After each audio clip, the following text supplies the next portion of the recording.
오늘 말씀 제목은 존귀한 자가 되라입니다. 존귀한 자. 많은 사람들이 존귀함을 추구하죠. 존귀한 것, 존귀한 것은 지켜야 될 소중한 가치입니다. 요즘은 이제 존귀함이 사라져가고 있습니다. 한 나라의 최고의 존귀한 자리에 있는 사람은 대한민국에서 가장 존귀한 자리는 아마 대통령일 거예요. 요즘에 좀 시끄럽죠. 최고의 존귀한 자의 자리에 있는 사람이 사적인 그런 그 사적인 말을 할 때 그 마이크가 꺼져 있는 줄 알고 그가 했던 그 언행이 너무 존귀하지 않은 거예요. 뭐 야당을 얘기했든지 미국 그 의회를 얘기했든지 그것보다 더 중요한 것은 그의 말의 언행의 수준이 왜 이렇게 존귀하지 않을까? 우리는 그것이 참 안타깝다는 것입니다. 사람들은 존귀하고 싶어서 말도 고상하게 하려고 하고 또 행동도 존귀한 것을 추구합니다. 그리고 내가 얼마나 존귀한 사람인지를 드러내기 위해서 스스로 자기 자신에게 그것을 보장하기 위해서 또 다른 사람에게 그렇게 보이도록 하기 위해서 사람들이 선호하는 것이 뭐냐면 명품이죠. 나는 2천만 원짜리 핸드백이야. 나는 2천만 원짜리 코트야. 이 명품을 걸치고 다니면 또 비싼 차를 타고 다니면 나는 이렇게 존귀한 사람이야. 그런데 외제차를 타고 다니던 사람이 지하 주차장에 2칸이니 3칸이 차지하면서 그가 아무리 비싼 외제차를 탔어도 그 사람의 그 주차하는 모습을 보면서 그는 존귀한 사람이 아닌 것이죠. 사람들은 내가 좋은 것을, 내가 비싼 것을 걸치고 다니면 나는 존귀한 사람이 될 거라고, 다른 사람들이 또 나를 그렇게 여길 거라고 착각을 하면서 산다는 것입니다. 존귀함은 그런 것이 아니라는 것이죠. 우리는 금방 그런 사람들의 실체를 알게 됩니다. 오늘 말씀 보게 되면은 존귀한 자, 저는 여러분이 다 존귀한 자가 되길 바랍니다. 그런데 성경은 존귀한 자의 반대말을, 우리는 존귀한 자의 반대말을 뭘로 표현할 수 있을까요? 성경은 존귀한 자의 반대말을 뭐라고 표현하냐면 7절에 보면 악한 자라고 표현을 합니다. 존귀한 자는 다시 얘기하면은 의로운 자라는 것이죠. 그의 말과 행위가 의로운 자가 바로 존귀한 자라는 거예요. 명품을 두른 자가 존귀한 것이 아니라 슈퍼카를 타는 자가 존귀한 자가 아니라 의로운 자가 존귀한 자라는 것입니다. 존귀하지 않은 자는 악한 자라는 것이죠. 그 악한 자는 어떤 자이냐면은 계획이 악하다는 거예요. 계획이 악하다는 말은 뭘까요? 왜 그는 자꾸 악한 계획을 세우냐면은 그의 그릇이 그렇기 때문이라는 거예요. 그의 됨됨이가 그렇기 때문이라는 거예요. 그의 됨됨이가 왜 그렇게 되냐면 그 사람은 늘 그런 생각을 하게 되어 있고 그런 훈련, 그런 과정, 그런 환경, 또 그런 인격, 그 사람은 바로 그것 자체로 그 사람의 자아가 되어버렸다는 거예요. 제가 그래서 이것이 참 위험한 것이 뭐냐면은 내가 보고 듣는 것이 나를 만들지 않습니까? 요즘같이 생각하지 않게 하는 이 시대 속에는 더 그것이 나를 만듭니다. 옛날엔 책을 읽고 자기 주관과 가치관과 인생 철학을 쓰는 사람들은 보고 듣는 것에 대해서 판단을 했어요. 근데 요즘은 판단하는 것을 꼰대라고 얘기잖아요. 그건 틀렸어. 그렇게 하면 안 돼. 이게 옳지. 그러면 꼰대라고 얘기하면서 그거를 오히려 정지한다는 것입니다. 근데 물론 꼰대는 좋은 것은 아니지만은 어떤 그런 가치관, 사고관을 가지는 것은 너무나도 중요한 것이죠.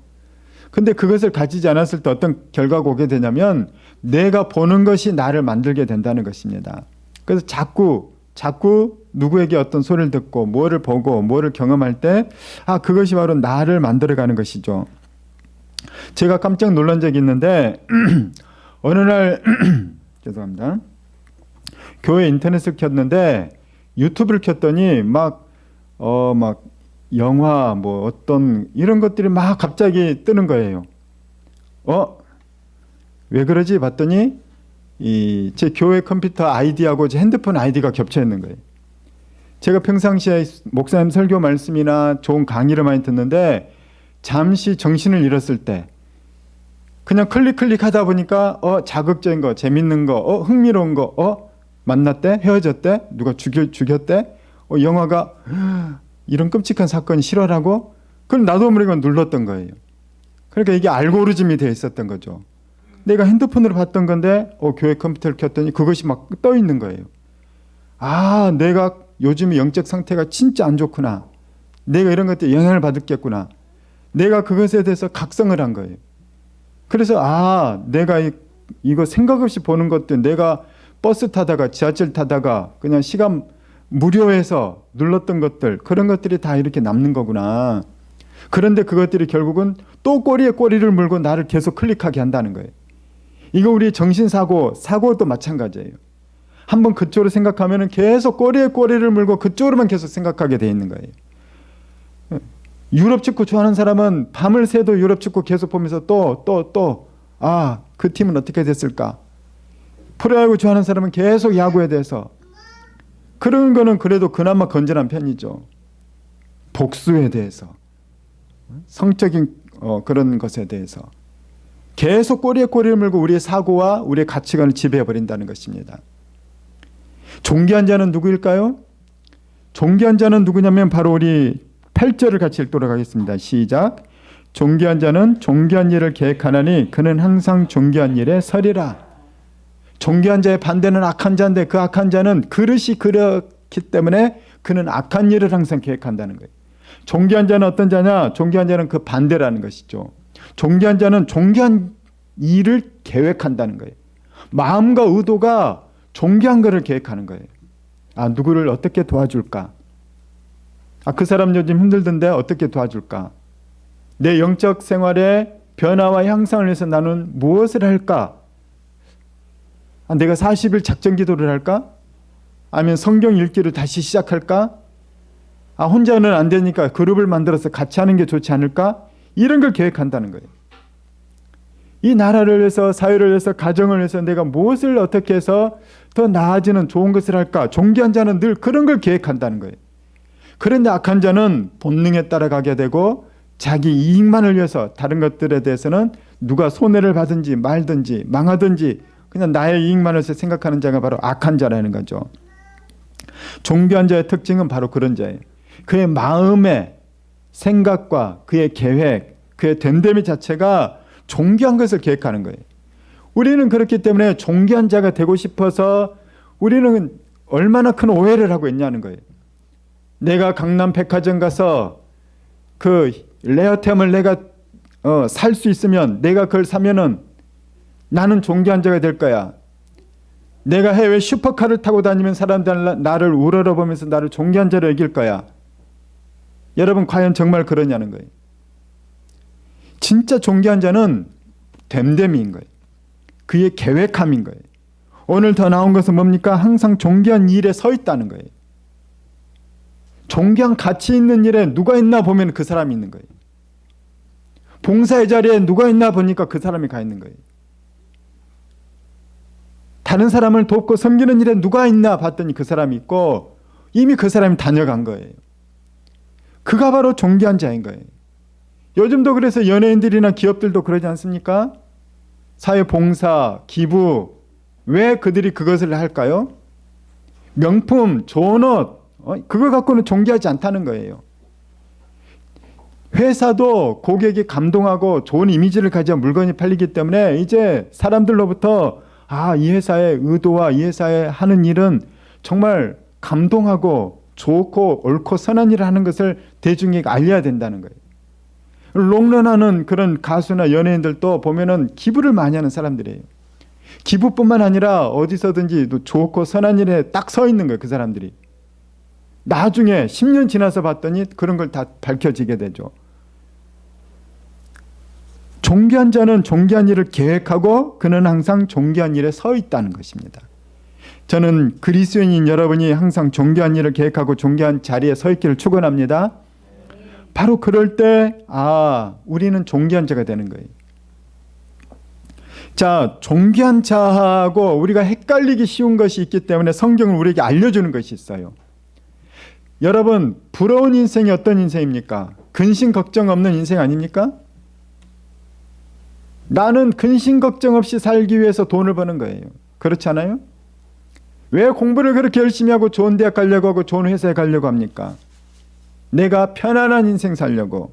염려 없는 인생 살려고 한다는 거죠. 그래서 우리는 누구를 제일 부러워하냐면은 평생 꽃길만 건 사람. 자식 걱정이든지 남편 걱정이든지 부인 걱정이든지 부모 걱정이든지 다 건강하고 행복하고 잘 되고 잘 살고 그런 사람들 우리는 복받은 사람이라고 얘기를 한다는 거죠. 근데 오늘 성경에서는 우리는 그런 사람을 참 복받은 사람, 존귀한 인생이라고 얘기하는데 성경은 너무나도 중요한 소리에게 지적해주고 있다는 거예요. 오해하지 말라는 거예요. 뭡니까? 우리 9절 한번 같이 읽어보겠습니다. 시작. 너희 안일한 여인들아 일어나 내 목소리를 들을지어다. 너희 염려 없는 딸들아 내 말을 귀를 기울일지어다. 우리는 안일한 인생을 살고 염려 없는 인생을 살면 그가 존귀한 인생으로 생각해요. 돈도 많고 아프지도 않고 자식들 속썩이지도 않고 부모님 건강하고 하는 일마다 잘 되고 얼마나 안일하고 염려가 없습니까? 날마다 편안해요. 근데 성경은 뭐라고 합니까? 너희들 정신 차리고 내 말 들으라는 거예요. 그거 존귀한 인생 아니라는 거예요. 그렇게만 사는 건 복된 인생이 아니라는 거죠. 10절 보면 너희 염려 없는 여자들아 1년 남짓이 지나면 너희가 당황할 거다. 포도 수확이 없으며 열매 거두는 일이 이르지 않을 것이다. 인생의 문제는 반드시 생긴다는 거예요. 어려움은 반드시 오는 거죠. 최고의 결국은 뭡니까? 죽음인 거예요. 아무리 아니라고 염려 없는 인생을 살았어도 죽음이 있고 그 이후에 삶이 있다는 것이죠. 이 땅에서도 자 11절입니다. 같이 시작. 너희 안일한 여자들아 떨지어다. 너희 염려 없는 자들아 당황할지어다. 옷을 벗어 몸을 드러내고 배로 허리를 동일지어다. 안일하고 염려 없는 인생을 산 너희들아 긴장하라는 거예요. 두려워하라는 거예요. 인생 그게 아니라는 겁니다. 그것은 존귀한 삶을 사는 것이 아니라는 것이죠. 존귀라는 것은 그런 것이 아니다. 인생이 문제없이 안일하고 걱정, 염려, 근심 없는 그런 삶이 절대로 그것은 존귀한 삶이 아니라고 얘기하면서 특별히 우리가 추구하는 것을 또 얘기합니다. 12절입니다. 시작. 그들은 좋은 밭으로 인하여 열매 많은 포도나무로 인하여 가슴을 치게 될 것이니라. 너희들이 의지했던 안일한 삶을 살고 염려 없는 삶을 살 수 있도록 했던 것이 뭡니까? 예나 직임이나 돈인 거예요. 물질인 거죠. 돈만 많으면 사실 돈이 없어서 불화하고 어려운 가정과 인생이 얼마나 많습니까? 대부분 자살하는 대부분의 사람들 돈 때문 아닙니까? 그런데 그것이 진짜 너희들을 존귀하게 만드는 실체는 아니라는 거예요. 너희들이 좋은 밭이 있고 열매가 많은 포도나무, 그러니까 건물주인 거예요. 한마디로 한 달에 월세가 수천만 원씩 들어온다는 거예요. 근심 걱정 없이 산다는 것이죠. 그런 팔자 좋은 여자들, 그런 팔자 좋은 인생들, 너희들의 그런 풍족한 삶이 과연 너희를 존귀하게 하는 것이 맞냐고 지금 성경 우리에게 질문하고 있어요. 제가 한때 유튜브에서 그 음악 보다가 참 유튜브 이거 영상 참 잘 만들었다. 참 유쾌한 영상이구나. 여러분 한번 봤을 거예요. 마룬5라는 그룹 아시죠? 슈가라는 이 뮤직비디오 보셨나요? 막 결혼식에 갑자기 이 마룬5라는 하여튼 이 슈퍼스타가 등장해서 커튼을 쫙 걷으니까 공연을 하고 있는 거예요. 신부가 비명을 지르면서 춤을 추면서 막 온 이 결혼식장 파티장이 되는 거예요.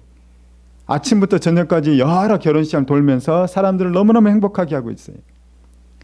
이 마룬5라는 그룹을 봤더니 그들이 데뷔부터 에미상 최고 신인상을 받은 그런 그룹이더라고요.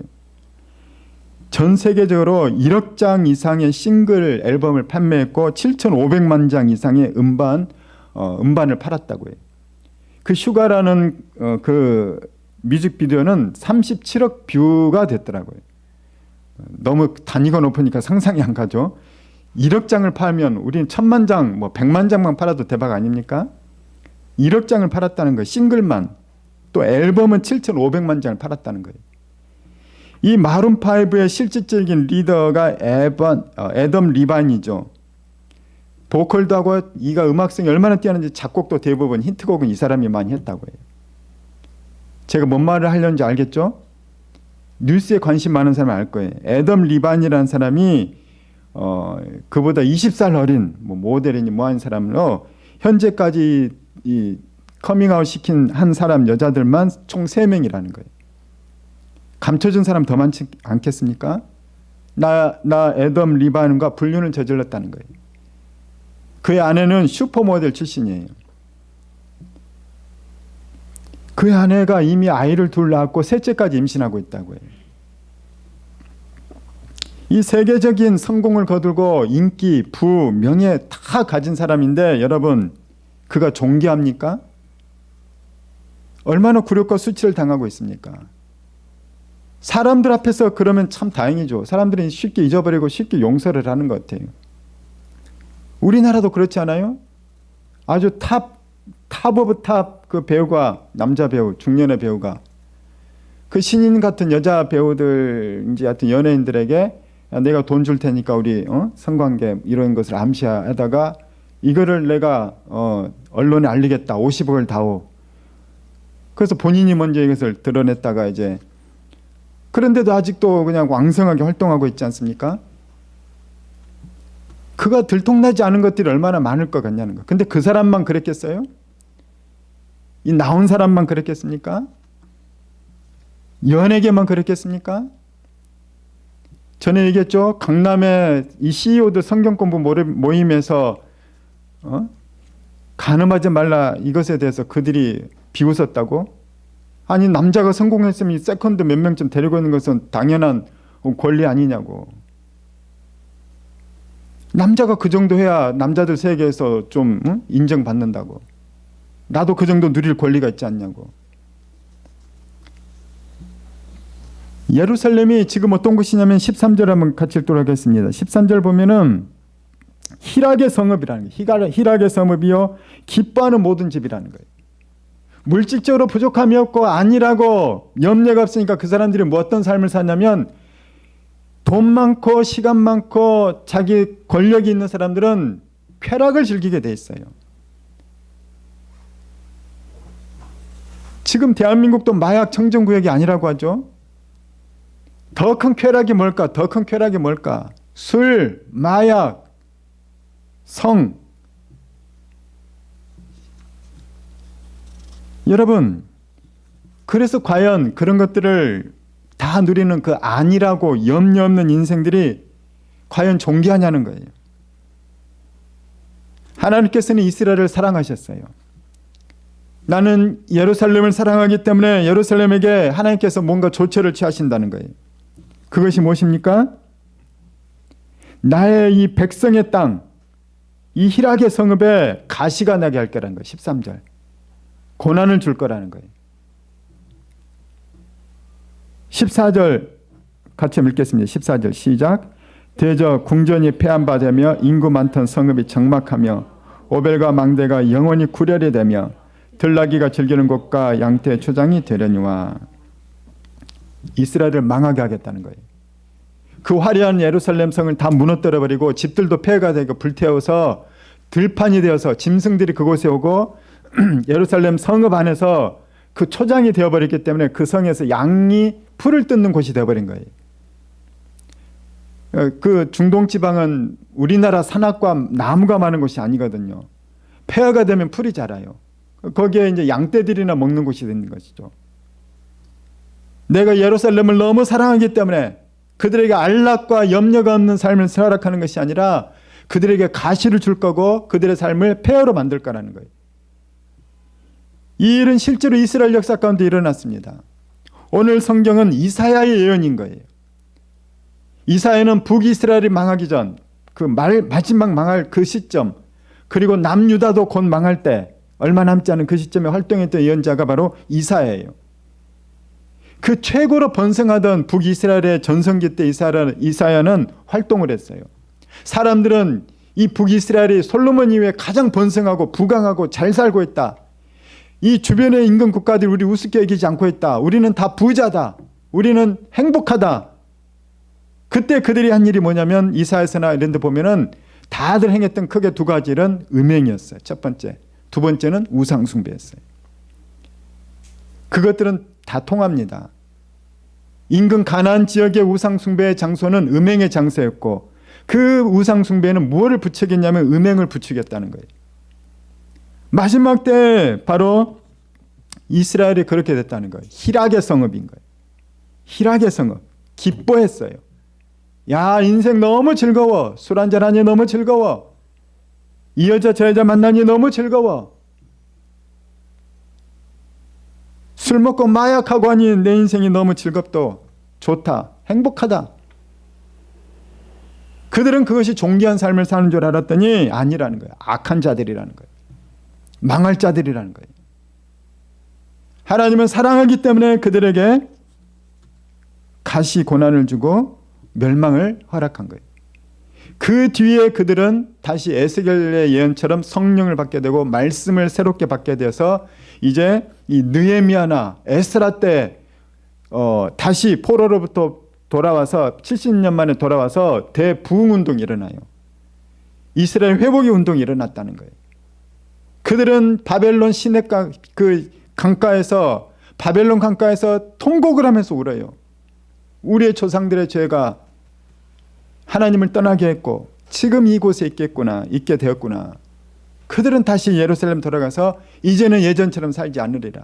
말씀으로 살아가고 하나님 믿음으로 가리라. 여러분, 한국 기독교는 전 세계적으로 유례없는 짧은 기간에 엄청난 부흥을 한 것이 바로 한국 기독교예요. 그만큼 또 빨리 쇠퇴할 거라고 예견을 하기도 합니다. 한국 기독교 역사에서 가장 위대하고 가장 거룩하고 파급력이 강한 대부흥이 있어요. 그때가 언제입니까? 네. 그때는 바로 지금 중요한 것은 뭐냐, 아직 넘기지 마시고 가장 파급력이 가장 대부흥의 때가 중요한 거예요. 언제 이런 큰 부흥이 일어났는가? 우리가 때가 중요한 거예요. 때가. 어떻게 보다도 언제 과연 어떤 맥락에서 그것이 일어났는가? 여러분, 그때가 언제냐면 조선 말기, 조선 사회가 가장 암울하고 가난하고 폐허의 상태에 있을 때 조선의 평양에 대부흥 운동이 일어났고 한국 땅에 엄청난 부흥 역사가 일어났다는 거예요. 언제냐? 이스라엘이 망한 시점하고 거의 비슷한, 멸망한 그때랑 비슷한 상황이었다는 거예요. 조선 말은. 여러분, 역사에 대해서 관심 있는 사람들은 조선 말이 얼마나 이 부끄러운 역사인지 여러분 아실 거예요. 그 탐관오리들, 조선의 지도층들, 그들은 다 실력에 따라서 관리를 뽑은 게 아니라 뇌물에 따라서 관리를 뽑았어요. 수억, 수십억, 요즘으로 치면은 그런 돈을 줘야 지방 관리, 중앙 관리 이런 것들 준 거예요. 승진하려고 해도 또 뇌물을 줘야 됐던 거예요. 그 정점에 있었던 사람들이 바로 왕실과 외척 세력이었죠.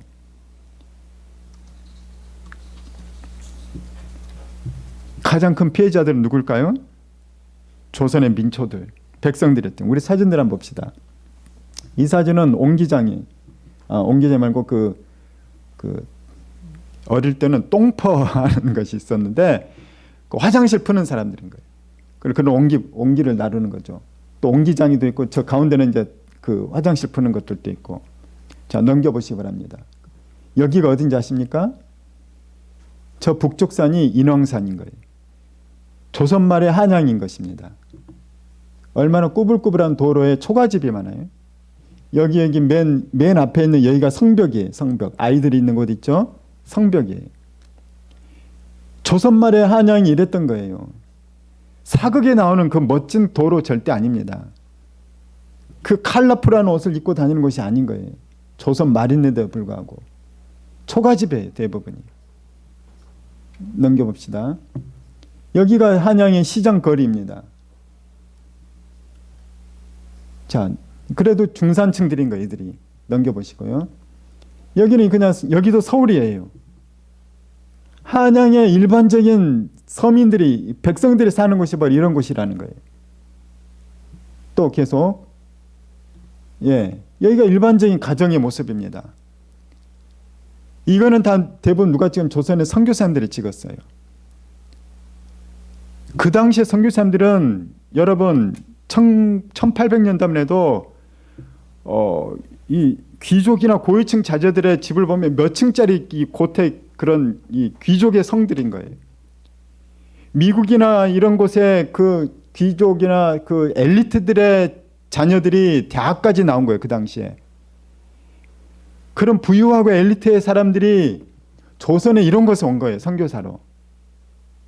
그랬을 때 이들이 받았던 이 충격은 깜짝 놀란 거죠. 원시 미개인들이었어요. 이런 곳에 선교사님들이 와서 복음을 전했다는 것입니다. 그런데 이 선교사님들의 기록에 따르면은 그들은 희한한 걸 발견했다는 거예요. 조선의 남자들은 일을 안 한대. 조선의 남자들은 뭘 했냐면은 술을 먹거나 투전판, 노름판에 가 있었다는 거예요. 또는 멍하니 집 앞에 앉아서 곰방대 담배나 피우고 있든지 노름을 하든지 술을 먹든지 담배 피우면서 허송세월을 배우는 남자들의 모습을 자기는 깜짝 놀랐지. 왜 조선의 남자들이 이렇게 살고 있을까? 반면에 여자들은 억척같이 일하고 애 업고 다니면서 밭일하고 뭔 일하고 여자들은 그렇게 부지런하고 열심히 했다는 거예요. 근데 여러분 조선의 남자들이 왜 그랬을까요? 선천적으로 게을러서 그랬을까요? 아니에요. 한국인들처럼 부지런한 사람들이 없어요. 전 세계에서. 한국인처럼 열정적인 남자들이 별로 많지 않아요. 한국의 아버지들 얼마나 책임감이 강한지 아십니까? 나라를 위해서 목숨 바치던 사람들이 한국의 남자들이에요. 그런데 왜 그랬을까요? 그 선교사님이 그랬다면 자기가 분석을 한 거예요. 조선의 남자들은 희망을 잃었다는 거예요. 희망을 잃었다. 1907년이 어떤 때입니까? 일본에게 이제 1910년에 한일 합병이 이루어지죠. 그 전에 이미 외교권을 박탈당하고 왕은 고종 황제는 다 모든 실권 잃어버리고 을미사변이니 뭐니 조선 이 국모가 살해가 되고 동학운동이니 일본 사람들이 막 우리나라의 동학운동한 사람들을 거의 학살하다시피 하고 민족의 자주권 다 잃어버리고 그런데 그 이전부터 이미 소장농들은 일을 하면 70%를 지주에게 바쳐야 돼요. 그 다음에 관리들에게 내 갓난에게를 위해서도 세금을 내야 되고 죽은 사람을 위해서도 세금을 내야 되고 우리 동네에서 도망가버린 그 사람을 위해서도 세금을 내야 되는 거예요. 세금 내고 지주에게 내고 나면은 일을 한 것에 대해서 남는 게 없는 거예요. 그러니까 오죽하면 두만강 넘고 압록강 넘어서 간도로 갔겠습니까? 그게 당시 조선의 사회였다는 거예요. 그러나 암울하고 폐허고 어둠의 영이 가득한 곳에 선교사님들이 온 거예요. 그들이 와서 복음을 전했을 때 조선의 이 백성들은 희망을 발견한 거예요. 새로운 세상을 열 수가 있겠구나. 나의 인생에도 희망이 있구나. 내가 이 땅에서는 어려움을 당할지라도 열심히 살면 내세에는 내가 더 좋은 곳에 갈 수 있구나. 그들은 교회에 모여들었어요. 그들은 교회에서 희망을 발견한 거예요. 열심히 하면 우리도 되는구나. 성경의 인물도 보니까 열심히 하니까 뭐가 되는구나. 우리가 이 땅만 사는 게 아니라 또 다른 삶을 사는구나. 내가 이 세상 대충 살아서는 안 되겠구나. 그래서 교회로 몰려든 사람들은 울며 불며 기도를 했고 그들은 뜨겁게 찬양을 했고 온 마음과 정성을 다해서 하나님께 예배를 드렸다는 거예요. 그러자 그들이 깨어나기 시작했어요. 그들이 정신과 의식이 깨어나서 그들은 교회 집사가 되고 교회 장로가 되었어요. 그들이 신학을 하고 목사들이 되었어요. 그들이 힘을 썼던 게 뭔지 압니까?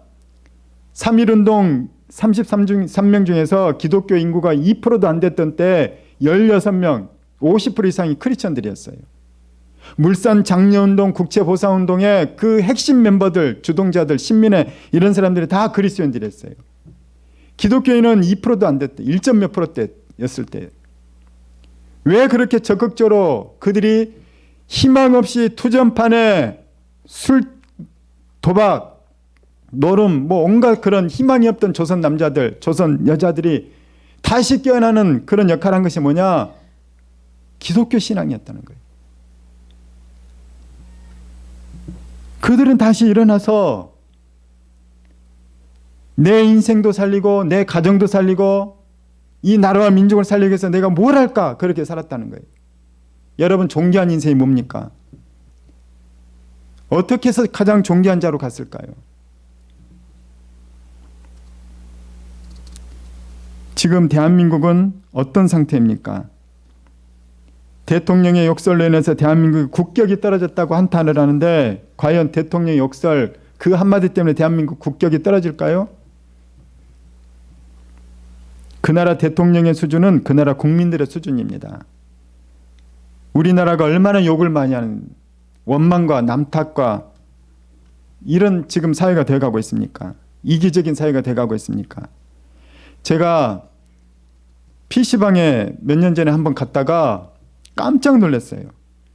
얘들이 욕이 아니면 대화가 안 되는 거예요. 내가 민망해서 못 듣고 있겠더라고요. 근데 욕이 아니면 대화가 안 되니까 듣는 애도 기분 나쁘니까 자기도 욕을 할 수밖에 없겠더라고요. 초등생들도 너무 심해요. 요즘에 최고 지성인의 산실이라고 하는 대학 교수들의 인격 수준은 어떻습니까? 존경합니까?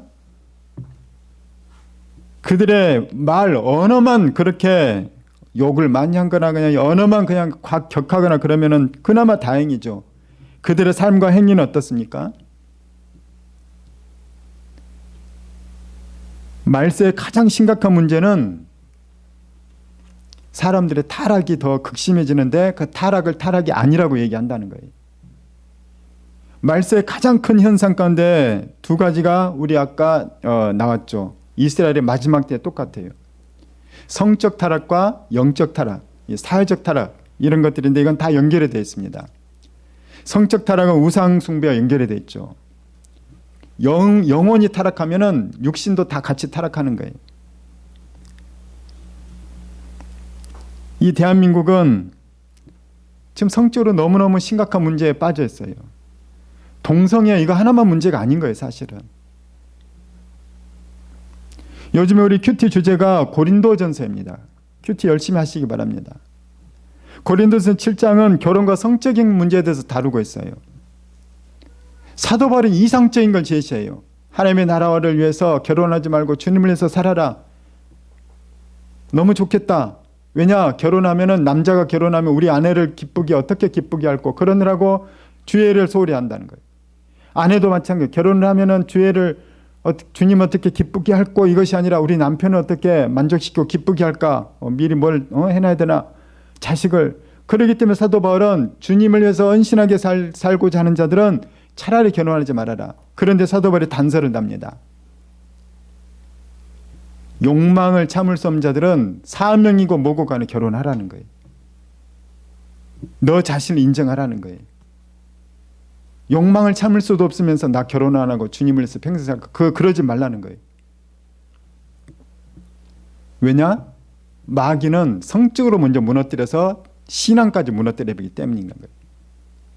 저는 여러분이 음란하고 간음하고 그것 자체도 문제지만 만약 그것이 더 큰 문제가 뭐냐면 그 이후에는 영적인 타락이 오기 때문이라는 거예요. 하나님과 멀어지게 돼 있어요. 껄끄러지게 돼 있어요. 성령 충만을 사모하지 않게 돼 있어요. 이 시대가 예수 믿기 얼마나 힘든 시대인지 몰라요. 우리 청년들은 정말 더 힘들죠. 왜냐? 결혼이 늦어지고 있기 때문에. 그래서 유혹이 얼마나 많은지 몰라요. 동거는 요즘에 죄가 아니잖아요, 이 사회에서.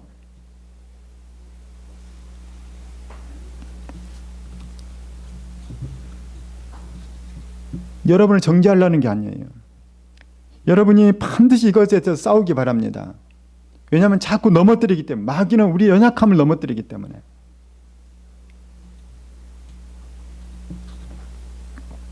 거듭난 그리스도인은 당연히 성적 순결을 지키려고 애써요.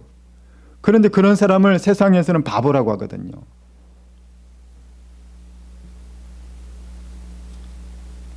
결혼한 이후에도 그렇지 않습니까?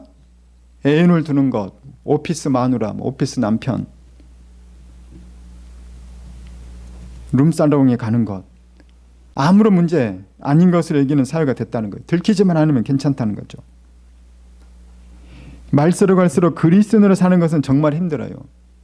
많은 이유 때문에 지금 말세 우리나라도 그리스도인의 인구가 줄고 유럽도 인구가 줄는데, 유럽이나 미국이나 우리나라 인구에 줄는 가장 큰 많은 이유 가운데 하나가 뭐냐면, 여러 가지가 있겠지만 첫 번째가 성적 타락이에요. 성적 타락하고 싶어서 교회 안 나오거든요. 성적 타락했기 때문에 또 교회 안 나온다는 거예요. 그나마 다시 돌아오고 회개하고 고치면 되는데, 마귀는 그것마저도 정죄를 해요. 닉관계. 너 옛날에 이런 사람이잖아. 무슨 예배를 드린다 그래. 무슨 팀장을 한다고 그래. 저는 여러분이 예수의 피로 완전히 거듭나기를 축원합니다. 마귀와 싸워서 승리하기를 축원합니다. 과거는 다 던져버리십시오. 과거는 다 십자가 못 박아버리십시오. 오늘부터 주님 앞에 바로 서겠습니다. 내가 회개를 악용하지 않겠습니다. 내가 진지하게 회개하고 진지하게 거듭나고 진지하게 새롭게 사는 삶을 저는 오늘부터 하도록 하겠습니다. 그것이 바로 영적 부흥인 거예요. 저는 여러분의 10년간 우리 교회 영적 부흥이 일어나길 축원합니다. 그것이 바로 우리가 존귀한 자가 되는 거예요. 하나님 앞에서 존귀한 자가 되는 것은 거룩한 자인데, 내 육신적인 율법적인 삶과 행위로는 절대로 내가 존귀할 수 없어요. 내가 존귀하는 유일한 방법은 예수 그리스도의 보혈을 덧입는 거예요. 예수 그리스도의 보혈을 덧입을 때 완벽한 의인이 되는 거예요. 오늘 또 예수의 피를 덧입길 축원합니다. 날마다 기도할 때마다 그래서 십자가를 바라보고 그의 피로 씻어지고, 그리고 성령을 덧입어야 된다는 거예요.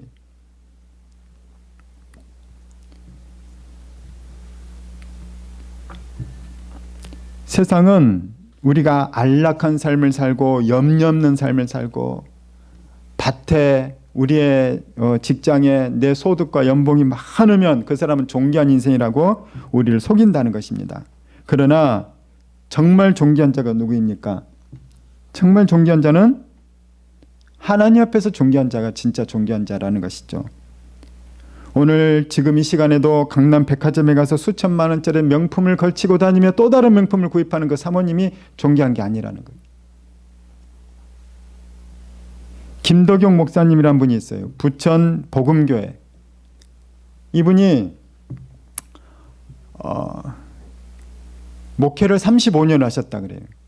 교회를 개척하셨대요.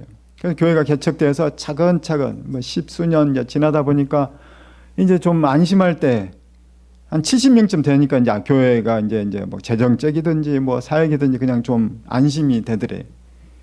그런데 그냥 그때 문제가 생긴 거예요. 스트레스가. 성도들 사이에 그냥 다툼이 일어나고, 뭔가 오해가 생기고, 목사님에 대해서 또 오해가 생기고, 그러다 보니까 교회가 활력을 잃게 되고, 성도들이 점점 떠나버리게 되고, 남아있는 사람들도 무기력하게 되고, 더 심한 건 목사님까지도 스트레스가 너무 극심하고 힘들어서 목사님까지도 건강에 문제가 생겼다는 거예요. 이제 몸이 다 약해지니까, 이게 신경이 뭐가 약해졌는지 하반신, 허리가 문제가 생겨 하반신 마비가 됐대요. 4년 7개월 동안 휠체어를 타고 다니셨다는 거예요. 교회가 되겠습니까? 완전 이제 교회가 다 바닥나고 이제 목사님도 갈 때까지 가신 거죠. 근데 이분이 이제 인생을 포기하지 않고 마지막 구한 것이 성령인 거예요. 성령. 주님, 저는 실패자입니다. 저는 아무것도 못합니다. 주님, 내가 아무리 노력해도 내가 할 수 있는 게 없습니다. 오직 성령이 임하셔서 저를 살려주십시오. 우리 교회를 살려주십시오. 이분이 주님의 은혜로 허리가 나아버린 거예요. 온갖 병은 다 같지 않겠습니까? 성령을 받은 거예요. 어떤 능력을 받았냐면 귀신을 쫓아내고 병든 자 손으로 얹으니까 낫는 거예요. 마가복음 말씀처럼. 성경이 그대로 이루어진 거예요. 모든 걸 다 망하고 내려지니까 의지할 건 없고 성경을 믿어요. 성경만 믿은 거예요. 그냥. 성경 역사가 일어난다는 거예요. 오병이어가 일어난다는 거예요. 병 고치는 역사가 일어난다는 거예요. 성경에 분명히 약속되어 있으니까. 그래서 이분이 이제 그냥 다 성도도 없고 뭐 이제 어디까지 갔냐면은 그 빌라의 반지하를 교회로 삼았다는 거예요. 조그만 그 반지하를. 그런데 이분이 이제 또 어떤 이제 일이 있어서 병원에 갔대. 동네 병원에 갔더니 그 여자 의사 선생님과 얘기를 잠깐 하다 보니 그분이 크리스천이래요. 그러니까 보니까는 아토피가 너무 심한 거예요. 의사인데. 그래서 목사님이 하나님께서 저기 은혜를 주신 게 있는데 제가 위해서 기도해 주고 싶다고, 언제 우리 교회 한번 오라고. 언제 가면 되냐 그랬더니 언제 저녁에 집회가 있다고. 갔더니 이게 찾을 수도 없는 골목에 반지하인 거예요. 그런데 그곳에 갔더니 다른 사람 아무도 없고 본인 혼자 와 있는 거예요. 집회가 있다는데. 그래서 그래도 이제 왔으니까 이제 같이 와서 기도를 하는데, 기도를 하고 그분이 그냥 여자 의사 그분이 성령을 받고 막 대굴대굴 굴렀다는 거, 1시간 동안이나. 그리고 나서 아토피가 나아버린 거예요. 그랬더니 이 집사님인 것 같아요. 아마 이분이 이 목사님을 향해서 깜짝 놀래가지고, 이렇게 능력 있는 분이 왜 이런 곳에 계시나, 이게 궁금한 거예요. 그래서 목사님, 이렇게 능력 있는 목사님 왜 이런 곳에 계세요? 그랬더니 목사님이 아주 명대답을 했다는 거예요. 자기도 모르게. 하나님이 보내셔서 여기 있습니다. 이것보다 더 큰 정답이 어디 있어요? 내가 돈이 없어서 여기 왔어요. 이 일이 얼마나 이게 좀 목사로서 이게 그렇잖아요. 현실적으로 이게 참 여기밖에 없었어요. 이게 아니잖아요. 영적으로 해석을 하는 거예요. 사람이 높아질 때도 있고 낮아질 때도 있는데 하나님께서 지금 나를 낮추는 때입니다. 하나님이 보내셔서 내가 지금 여기 있습니다. 내가 반지하에 있지만 지하에 있지만 하나님이 보내셨습니다. 그랬더니 그 집사님이 감동을 한 거예요. 야, 이 목사님 진짜 하나님의 사람이구나. 목사님 혹시 부천인데 저에게 작은 건물이 있는데 혹시 교회로 쓰시겠어요? 할렐루야. 목사님이 너무너무 좋았지만 또 기도해 보겠습니다. 그리고 나서 그 건물을 이제 썼다는, 그래서 그 교회가 부천 복음교회라는 교회.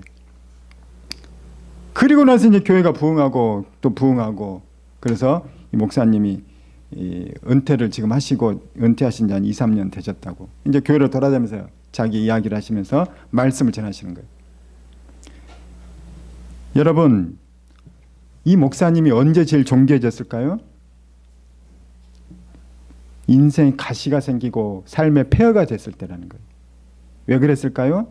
모든 교만을 다 내려놓고 세상적인 가치관 다 내려놓고 내 자아 다 죽여버리고 오직 성령, 오직 성경, 오직 주님, 오직 믿음, 딱 그것만 붙잡았을 때 하나님은 그 목사님을 존귀하게 해주셨다는 거예요.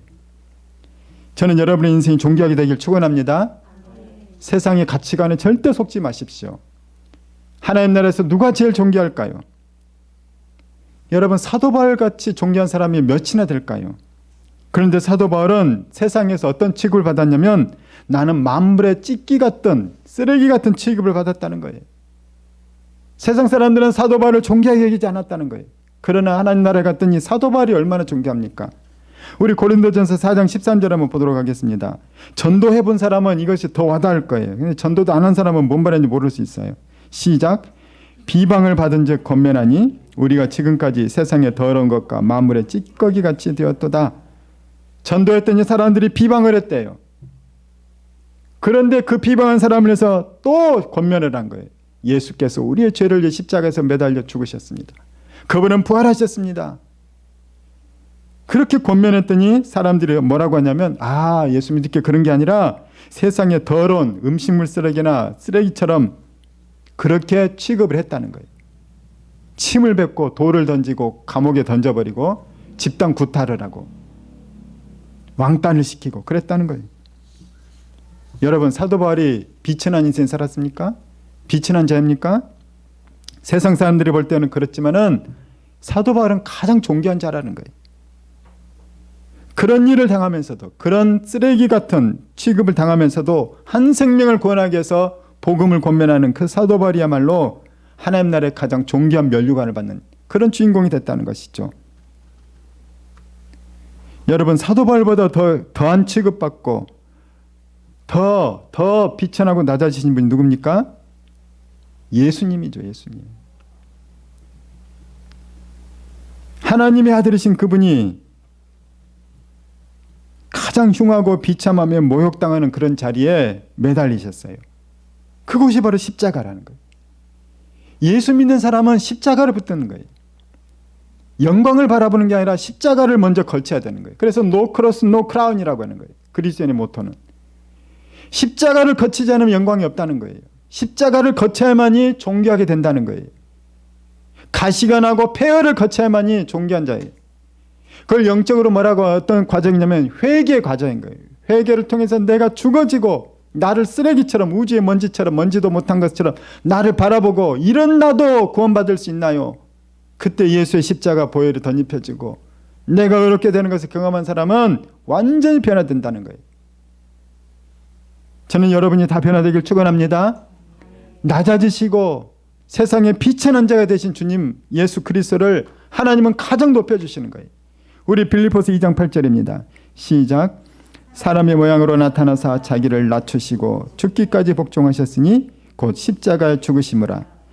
이러므로 하나님이 그를 지극히 높여 모든 이름 위에 뛰어난 이름을 주사 하늘에 있는 자들과 땅에 있는 자들과 땅 아래에 있는 자들로 모든 무릎을 예수 이름에 꿇게 하시고.